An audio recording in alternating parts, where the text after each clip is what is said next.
going to talk to you today about how we can save money on the cost of our die manufacturing. So this example here, we have a 2-up printed job, as you can see, and we're actually going to cut this job with a 1-up die. So here's our die, it's 1-up.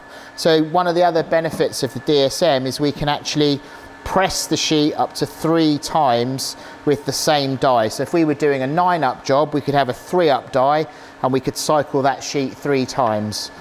And that's all, again, all done in our PC controller. Under a number of progressive presses, we can have up to 3. You can see 1 press, 2 press, 3 press.